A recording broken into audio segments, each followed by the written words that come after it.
তোর জন্য এক পেয়ালা এক গ্লাস পানি। কত খোদা কোটি গুনাহগার নাকি তার পেটের সাথে জড়িয়ে যায়। অন্ধকার জেলখানায় বিলাল পড়ে থেকে শুধু বলে আহাদ আহাদ আহাদ আহাদ আহাদ। বিলালকে বাইরে টেনে বার করিয়ে আনো। বিলালকে ধরে যখন বার করা গিয়েছে, চার দিন বিলালকে খাওয়া হয় না। হযরত বিলাল তখন আমার নবীর চেহারা চোখে দেখলো না। বিলাল এতটা দুর্বল হয়ে পড়েছে, কয়েকটা দিন না খেয়ে। হযরত বিলালকে উমাইয়ার সামনে দাঁড়িয়ে থাকার মতো যেন ক্ষমতা হ্রাস পায়। বিলাল দাঁড়িয়ে গেছো, তোমার কি এখনো পিপাসা লাগে না? এখনো কি তোমার পেটে ক্ষুধা লাগে না? খাবার কি তোমার প্রয়োজন হয় না? পানির পিপাসা কি তোমার মেটাতে ইচ্ছা হয় না? হযরত বিলাল বললেন, যখন পেটের বড় ক্ষুধা লাগে, পানি যখন বড় পিপাসা হয়, আমার মহান সুরষ্টাকে ডেকে ডেকে ডেকে ডেকে আমার পেটের ক্ষুধা পানির পিপাসা সব নিবারণ করে থাকি। এখনো তুমি তোমার রাবকে ডাকতে চাও, তুমি কানাকে মালিক বলে মানতে পারো না বিলাল। আমি কি তোমাকে খাওয়াই নাই? উমাইয়াকে ডেকে বললেন, হুজুর আমি বিলাল জীবন দিতে রাজি। আমার দেহের উপরে নিগ্রহ কালো ঘামছে বিলাল, আমি জীবন দিতে রাজি। দুনিয়ার কোন বেঈমান কাফেরের হাতে বিলাল তার ঈমান দিতে রাজি নয়। আরেকটু জোরে বলুন সুবহানাল্লাহ। বিলাল বললেন, জীবন দিতে পারি, ঈমান দিতে পারি না। আমরা মানুষ ঈমান দিতে পারি, জীবন হারাতে পারি। আমরা বলে থাকি না, আরে প্রয়োজনে জীবন দিয়ে দেবো, কি আছে তাতে? কোন ক্ষেত্রে এ ধরনের কথা হয় না? হয় না আপনাদের দেশে? দেয় কজন? ঘুরিয়ে দিতে বলো, চাচা প্রয়োজনে জীবন দেওয়া বললে তোমার জীবন দিতে হবে না। জীবন দেওয়ার আগে বলো, তুমি নামাজ পড়েছো কবার?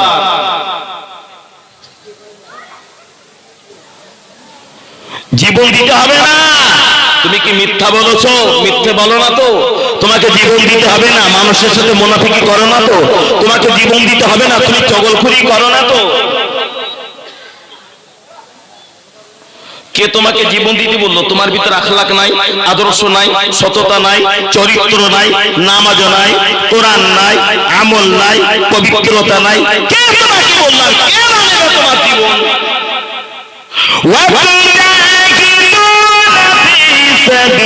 সাবিলিল্লাহি বিআমওয়ালিকুম ওয়া আনফুসিকুম যালিকুম খায়রুল লাকুম ইন কুনতুম তা'লামুন।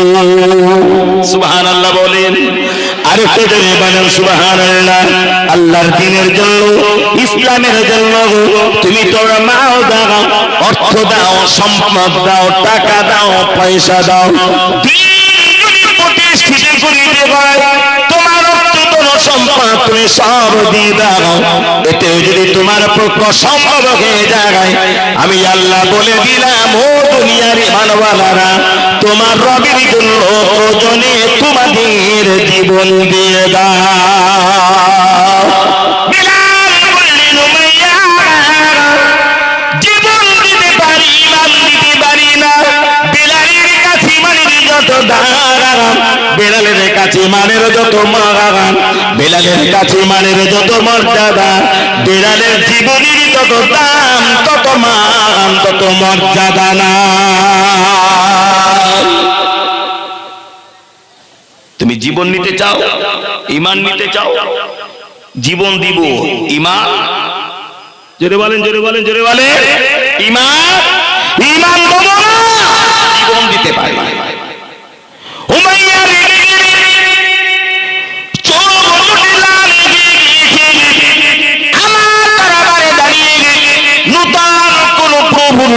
অস্তিত্ব হাসিল করিতে যায়। আমার দরবারে দাঁড়িয়ে নূতন কোন প্রভুর নামের গুণগান অনুসরণ অনুকরণ করিতে চায়, এটা তো কোনো সম্ভব নয়। ওরে বেলালের পায়ে দড়ি বাঁধো, বেলালের পায়ে রশি বাঁধো। হযরত বেলালের পায়ে রশি বাঁধা গেছে, আর পাগলা ঘোড়াকে ডাকা হলো, বেলালের পায়ে রশি বাঁধো, ওই রশি পাগলা ঘোড়ার পায়ে বেঁধে দাও। ঘোড়ার পায়ে রশি বাঁধা গেছে, আর হযরত বেলালের পায়ে রশি বাঁধা গেছে। উমাইয়া বেঈমান উমাইয়া বলল, পাগলা ঘোড়াকে এবার ছুটিয়ে দাও।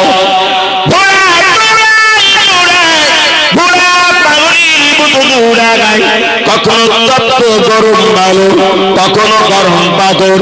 বেলাল হিচড়ে হিচড়ে হিচড়ে হিচড়ে মক্কা মদিনার অলিগুলি ঘোড়ার পায়ে দড়ি বেঁধে বেলালকে গরম বালু পাথরের উপরে টানা হয়। হযরত বেলালের গায়ের গোশতগুলি খুশি খুশি চলে যায়, চামড়াগুলো কত বিখ্যাত হয়ে যায়। মক্কা মদিনার বালিগুলি পাথরগুলি বেলালের থেকে রক্তে বাবা লাল হয়ে যায়। ঘোড়া শুধু দৌড়ায় দৌড়ায় দৌড়ায়, আর বেলাল হিচড়ে হিচড়ে যায় আর বলে, আহাদ আহাদ আহাদ আল্লাহ আল্লাহ আল্লাহ আল্লাহ আল্লাহ, তুমি ছাড়া বেলালের কেহ নাই। আল্লাহ বেলাল দুনিয়া চাই না, আল্লাহ বেলাল দুনিয়ার অর্থ চাই না, আল্লাহ বেলাল দুনিয়ার সম্পদ চাই না, বেলাল দুনিয়ার কিছুই চাই না, কিছুই চাই না। আল্লাহ আমাকে যতই নির্যাতন করুক না কেন, আমি বেলাল চাই শুধু আল্লাহ তোমার তোমার তোমার। আর বেলালের দেহের রক্তে মরুভূমির বালিগুলো নানা হয়, পাথরগুলি বানানো হয়ে যায়, গায়ের গোশতগুলি গলে গলে পড়ে যায়, চামড়াগুলি সব ক্ষত বিক্ষত হয়ে যায়। সকালে বাবা ঘোড়া ছেড়ে দেওয়া হয়, সকাল থেকে সন্ধ্যা পর্যন্ত টানাটানি টানাটানি টানাটানি করে উমাইয়ার দরবারে ঘোড়াকে হাজিরি করা হয়। ঘোড়ার পা থেকে দড়ি খোলা হয়, হযরত বেলালের পা থেকে দড়ি খোলা হয়। ওরে বেলাল কোনো বলো না, তুমি কি তোমার আল্লাহকে ছাড়বে না? তুমি কি তোমার আল্লাহকে ছাড়বে না? বেলাল গরম বালুটি তোমাকে টানলাম, পাগলা ঘোড়াকে খেপিয়ে দিলাম, গরম মরুভূমিতে টেনেছি, পাথরের উপর দিয়ে টেনেছি। ও বেলাল তোমার জন্য এখনো কঠিন থেকে কঠিন শাস্তি অপেক্ষা করিতেছে।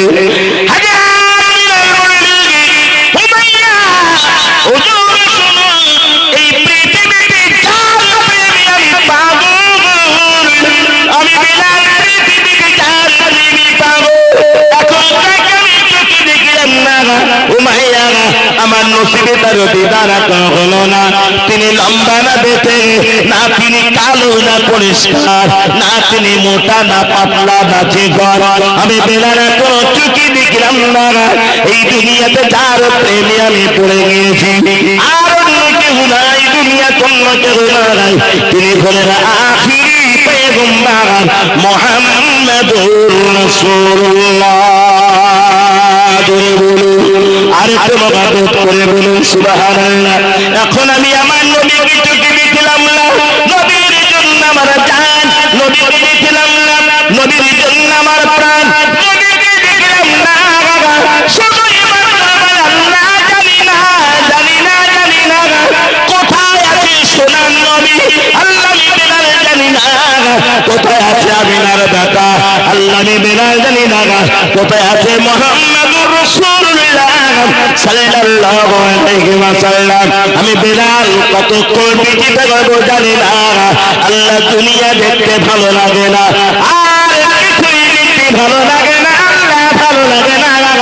যদি আমি বেলাল মারা যাই, যদি আমি বেলাল ইন্তেকাল হয়ে যায়, আল্লাহ জীবনের শেষ মুহূর্তে দিয়ে আমি বেলাল যেন সেই নবী মুহাম্মদকে একবার চোখে দেখে নিতে পারি।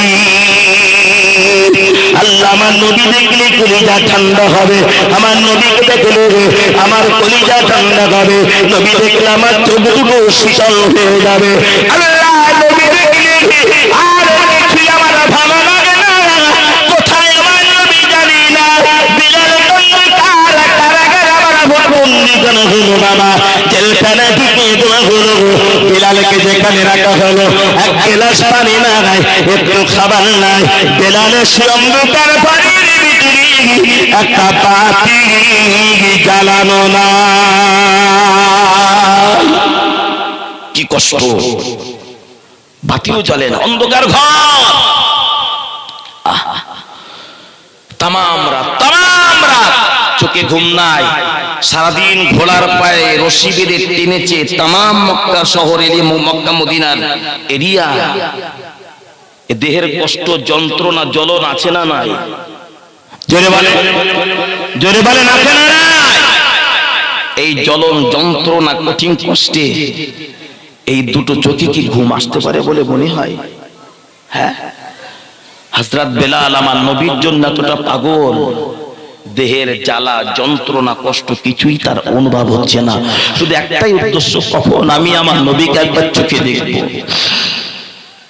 শুধুই শুনেছে মুহাম্মদ পৃথিবীর সেরা মানুষ, শুধু শুনেছে মুহাম্মদ আদর্শবান, শুধুই শুনেছে মুহাম্মদ চরিত্রবান। শুধুমাত্র শুনলেন মুহাম্মদ হলেন রাহমাতাল লিল আলামিন। জোরে বলুন সুবহানাল্লাহ। ভাইরা, ও ছেলেরা, দেশ বিদেশে কাজ কাম করো, ছেলে মেয়ের জন্য টাকা পয়সা রোজগার করো, ইনকাম করেছো, সবকিছু করেছো, করো ভাই। বিবেককে একটু ভাবিয়ে বলবে যে নবীর জন্য তুমি, যে নবীর জন্য তোমার বাবা, যে নবীর জন্য তোমার মা, যে নবীর জন্য তোমার ছেলে মেয়ে, যে নবীর জন্য ছেলের জন্য করেছো, মেয়ের জন্য করেছো, বাবার জন্য করেছো, মায়ের জন্য করেছো, ভাইয়ের জন্য করেছো, বিবির জন্য করেছো, অনেক বন্ধু বান্ধবের জন্য করেছো। তোমার নবীর জন্য তুমি কি করেছো একটু বলো? কি করেছো তোমার নবীর জন্য? কিছুই করলে না, শুধু মুখেই বললাম নবী তোমাকে ভালোবাসি।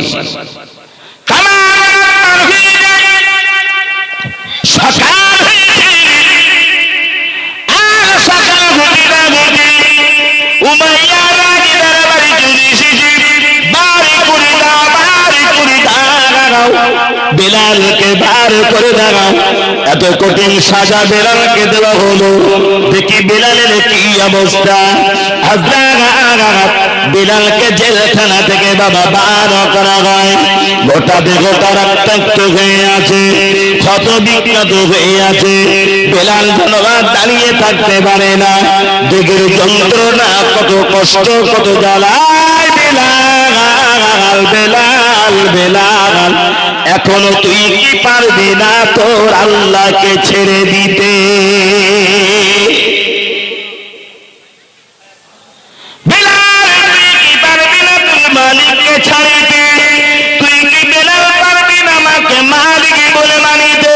এই বেলাল, তুই কি পারবি না দুনিয়ার হারাম পাওয়ার আশা করিতে? তোর জন্য দুনিয়ার শান্তি, দুনিয়ার আরাম, দুনিয়ার অর্থ সম্পদ সব অপেক্ষা করিতেছে। ওরে বেলাল, একটা বার তুই কি মুহাম্মদকে ছাড়িতে পারিস না? মুহাম্মাদের স্রষ্টাকে ছাড়তে পারিস না? হযরত বেলাল কোন জবাব না দিয়ে বলে আহাদ আহাদ আহাদ লা ইলাহা ইল্লাল্লাহ। আর একটু মহব্বত করে বলুন সুবহানাল্লাহ।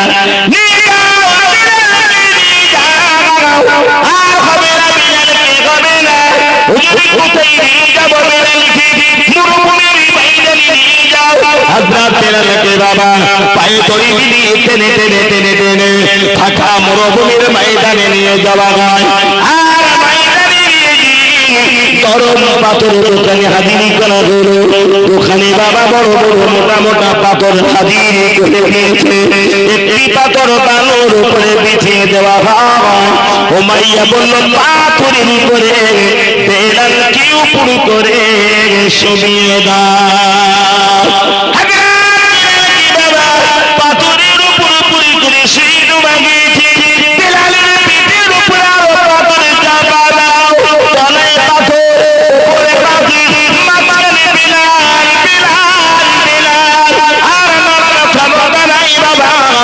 কষ্টই না গায় উত্তপ্ত গরম বালুর উপরে বিলালকে এইভাবে চেপে রেখে দূরে সব বসে আছে আর বেলাল ওই অবস্থায় থেকে শুধু বলে আহাদ আহাদ আল্লাহ কলেমা পড়ার অপরাধে ঈমান আনার কারণে বিলালের উপরে কঠিন নির্যাতন কোথায় আমার নবী কোথায় মুহাম্মদ আল্লাহ আমার নবীর দিদার আমার হলো না আমি বিলাল বুঝি আর বাজব না মারা যাব আল্লাহ আল্লাহ আল্লাহ আহাদ আহাদ আহাদ বিলালের বুকের উপরে পিঠের উপরে গরম বালুতে মাটি চাপা পাথর চাপা দিয়ে উমাইয়ার বাকি গোলামেরা বাবা দূর দূরান্তে বসে আছে ওই মধ্যে ঘেটে আসে সোনার নবী আখিরে পয়গম্বর মুহাম্মদুর রাসূলুল্লাহ সাল্লাল্লাহু আলাইহি ওয়াসাল্লাম আমার নবীর প্রিয় সাহাবী ওই পথে ঘেটে চুরি দিতেন হযরত আবু বকর জোরে বলুন আর একটু মহব্বত করে আওয়াজে বলুন সুবহানাল্লাহ